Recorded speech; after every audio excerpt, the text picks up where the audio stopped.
de lo que uno siente o cree que debe hacer. La fe obedece. Y hay una razón poderosa en esta plaga y en las otras acerca de obedecer y desobedecer.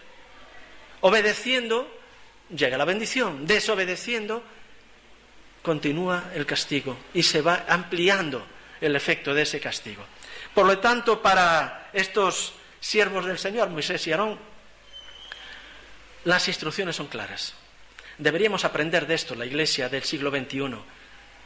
El Evangelio de Jesús que nosotros recibimos es claro y contundente. No se puede manipular, no se puede cambiar, no se puede tergiversar. Tenemos que usar la palabra tal como Dios nos la da y en fe entregarla. Crean o no crean. Como he dicho en la escuela dominical, es un problema del que no cree, no del que cree. El que no cree que lo resuelva, porque el que cree no tiene problema. Y el que no cree, bastante problema tiene, ¿de acuerdo? Y les da órdenes concretas, órdenes, en este caso, difíciles de llevar a cabo. No penséis, a veces pensamos que los profetas eran gente maravillosa, que se les daba una orden y por la mañana se levantaban y la llevaban a cabo. Tenían sus conflictos.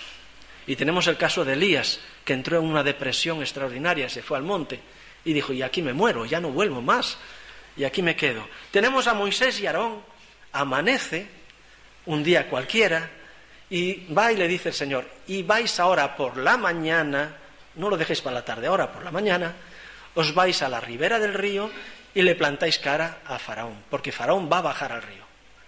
Vemos el dominio de Dios de la situación, el conocimiento exacto de lo que tú y yo hacemos cada día. Aún lo que vamos a hacer mañana, que yo no lo sé, pero Dios lo sabe. Y cómo Él prepara, digamos, el plan de trabajo. Vais a hacer esto. La Iglesia puede decir no, o puede decir sí. Puede actuar por fe, o puede rechazar el plan. Así que Moisés y Aarón, quiero pensar con mucho temor y temblor, porque ya estaban conociendo a Faraón, y Faraón se estaba enfadando, y llegó un momento que le dijo, y no quiero ver más tu rostro, no quiero que aparezcas más por palacio, porque el día que aparezcas, ten por cierto que morirás. Esto lo leéis en la 9ª plaga. Y Moisés dijo, y ya no verás más mi rostro. Está bien, ¿no quieres verme? No me verás. Y así dice la palabra, ¿verdad? Cuando no quieran recibir vuestra palabra, sacudid el polvo de vuestras sandalias y a otra cosa. Porque gente habrá que reciba la palabra. No os quedéis ahí debatiendo. Salid y anunciad el Evangelio a todo aquel que os quiera oír.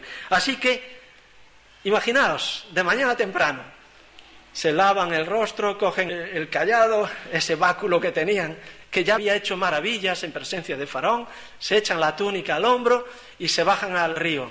Allí está la comitiva. Allí había una guardia, seguro, y allí baja Faraón. No a bañarse, porque a veces pensamos, era la piscina privada de la familia, sus piscinas, los peces y los veis, que conoce, pero que tenga constancia que el mensaje no ha cambiado. Y esto es importante. A veces le hablamos a una persona no convertida, una persona no creyente, y le hablamos del Evangelio. Si no recibe el Evangelio, vamos bajando un poquito los grados. Si no lo recibe, seguimos bajando. Si no lo recibe, luego hablamos de las promesas que hay en el Evangelio. Si todavía no lo quiere, le empujamos para que lo reciba. Moisés y Aarón le dijeron, mira, lo que te hemos pedido ayer es lo que te pedimos hoy, y mañana vendremos con la misma petición. Deja al pueblo salir, porque nuestro Dios nos espera en el desierto. Tenemos que ir camino de 3 días, y allí nos espera el Señor, y le ofreceremos sacrificios. A lo largo de todos los episodios no cambia el mensaje. Se amplían detalles, pero el mensaje es el mismo. Deja a mi pueblo en libertad. Tienen que salir. Y imaginaos si sería costoso comunicar este mensaje. Ya lo creo, ya. Pero fijaos, Dios desde el cielo podría hacer cosas, pero encomienda a Moisés y Aarón que las hagan ellos. Y esto me habla mucho de lo que la Iglesia, como tal, como pueblo de Dios, como manos, pies, boca de nuestro Dios y Señor, tenemos que hacer hoy. Que dice, extiende tu mano, da la voz, golpea el río y va a ocurrir. Se sentirían un poco raros, ¿no? Pero ya habían visto las maravillas unos días antes. Echando aquella vara se transforma en una culebra. Por cierto, una culebra bien diferente de las otras, ya que las otras son devoradas. Pero en el versículo 20 lo tenéis. Extiende la mano. Extender la mano es tomar contacto con la situación.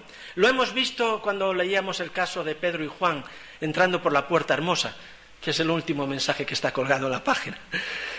Aquel hombre paralítico que estaba allí pidiendo, y Pedro dice, mira, no tengo nada que darte, pero lo que tengo te doy. En el nombre de Jesús, levántate y anda, y extiende la mano. Hay un contacto con esa realidad y hay un ofrecimiento de Pedro, muchacho, levántate, o hombre, levántate, o anciano, levántate, no sé cuántos años tenía, arriba. Y aquí también extiende la mano, es una señal de contacto. A veces nos retraemos, vivimos en un mundo espiritual extraño, en nuestra burbuja, no queremos contacto con el mundo, por aquello de no contaminarse. Jesús estuvo en el mundo y no se contaminó. Moisés y Aarón, en este caso Aarón, a la voz de Moisés, extiende la mano en ese contacto. Golpea el río, la deidad. Bueno, muchos golpes habrán dado el río, ¿verdad? Pero aquel golpe era diferente, porque a continuación el río se transforma, y no en una transformación lenta a lo largo de meses, sino dice que en el momento ese río se transforma en un río de sangre. Es decir, en la intensidad de la prueba, me podéis decir, sí, Juan, pero el río ya bajaba rojo, bajaba con las tierras del norte, bajaba con ese limus del que me has hablado al principio, ciertamente, pero está hablando que en aquella hora ese río intensifica su color, se vuelve como sangre, ¿verdad? De tal manera que lo que porta la vida, los peces, mueren. No mueren por el limu, pero mueren en esta circunstancia por la situación de esa transformación. Hay un juicio sobre la propia naturaleza. ¿Sabéis que el pecado del hombre también hiere a la naturaleza? Se puede hablar mucho de esto ahora que está de moda, ¿no? Nuestro mundo. El apóstol Pablo lo dice también, que nuestra tierra clama esperando la liberación, dice, de los hijos de Dios, alcanzando ella misma liberación en esta bendición, en el retorno de Cristo, en este nuevo comienzo, en que será hecho todo nuevo, maravilloso, sin esta cadencia del pecado en todas las esferas del ser humano. Vamos a ver, consecuencia de esta situación, que es importante. Esta señal tiene unas consecuencias inmediatas, visibles, físicas, desde luego. Hay un cambio en la coloración del agua, es un cambio milagroso. Un cambio instantáneo, de manera extraordinaria, aunque sea utilizando, algo que está ocurriendo, ahora se agolpa la señal y se vuelve mucho más contundente, se convierte en río. Hay testigos de la prueba, no es algo que ocurra, a escondidas, que va Moisés a las fuentes del río y allí hace, algún tipo de sortilegio y después el agua... No, delante de Faraón y de su séquito. Esto es un desafío y es algo que la Iglesia tiene que aprender. A veces nos encogemos ante los desafíos y el mundo se ríe de nosotros. Parece que ofrece el mundo más de lo que la Iglesia ofrece y nos encogemos y nos echamos hacia atrás. Allí hay un desafío y el Faraón y su séquito comprueban que ciertamente Jehová sigue gobernando. Y esa deidad llamada Nilo tiene que ceder ante el poder de Dios. Tiene que ceder. Así que un río que trae vida, y es un río que siempre ha traído vida para esa tierra, a lo largo de los siglos, de los milenios, podéis leer historia y hablan del río, no solamente los egipcios, sino también otros pueblos. Es un río rico, un río que porta vida. De hecho, se comenta que las mujeres que no podían concebir entraban en ese río buscando ser fertilizadas. Quizá la hija del faraón lo estaba haciendo, ¿verdad? Cuando se encontró con el niño Moisés, no sé. El Ganges es otro río en el que la gente se mete en él buscando la purificación, la bendición. Bien, en este caso ahora ese río que traía supuestamente vida genera muerte, de una manera inusual para el pueblo. El pueblo podían ver que había algo diferente, extraordinario, pero sobre todo Nosotros tenemos que ser sabios para poder discernir las señales. A veces vemos las cosas y no entendemos. Pasamos por la vida ajenos a todo lo que está ocurriendo. No nos enteramos. Y tiene que ser alguien de fuera que nos tiene que decir, oye, tú. Hace horas estaba escuchando parte del discurso del presidente de Palestina. Interesante. Decía, entre otras cosas, la primavera árabe se puede convertir en el otoño árabe. Leas entre líneas lo que puede ser esto. A veces estamos en la vida y pasamos sin enterarnos, no sabemos qué es lo que está ocurriendo a nuestro alrededor. Este río que tantas bendiciones traía, ahora genera muerte. La variedad de peces tan extraordinaria que había sostenido a tantos pescadores, pero a tanta gente, porque no solamente comían trigo y centeno, también peces, ahora bajaba con muerte, una muerte que transformó, dice la propia palabra, en un hedor insoportable el ambiente. ¿Os imagináis? No era poca cosa, es que lo tenían que sufrir con todos los sentidos. Lo veían y lo olían, lo sufrían, y allí estaba. Había también una situación deprimente. El agua que bebían ahora era un agua que no podían beber, un agua contaminada, un agua que alcanzaba, fijaos, no los que vivían solamente en el borde del río, sino que dice que todos los egipcios sufrían esta prueba. Por todos los afluentes del río se extendía esta corriente, trayendo muerte a todos los lugares. Fijaos el faraón, ve la prueba, se da la vuelta y se vuelve a su casa. A veces ocurre así, ¿verdad? Ocurre que estamos viendo las cosas y no entendemos. Desoímos las advertencias. Dice la palabra, si oyeres hoy su voz. Es importante, a veces oímos y decimos, bueno, ya te oiré otro día. Hoy no tengo ganas, no estoy de humor. Hoy no me cuentes eso porque no quiero oír. Ya me has hablado de esto ayer, no me vengas con la misma canción, ya la conozco. Y se va a su casa. Seguro que en su casa tenía de todo, absolutamente de todo, sus manjares, sus cuidados, pero había un problema que ciertamente le alcanzaría.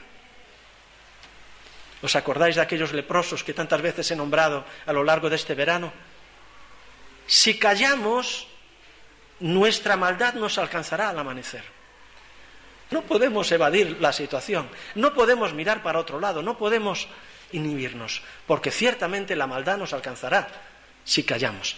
Bien, dicho esto, es importante que veamos las reacciones y vamos camino del final. ¿Qué reacciones hubo en aquel momento?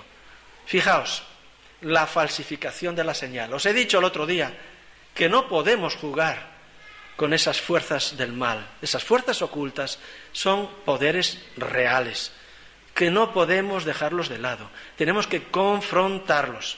¿De acuerdo? Lamentablemente ahora la juventud está jugando con estos asuntos, se está metiendo en problemas, graves problemas.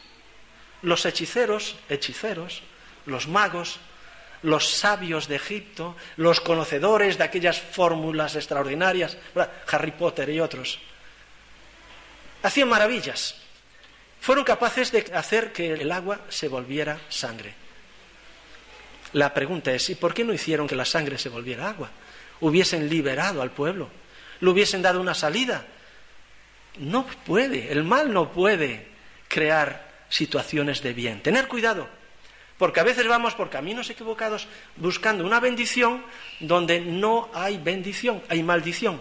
Así que esos hechiceros duplicaron la señal, pero lo único que hicieron fue agravar el problema, porque hicieron más problemático el asunto.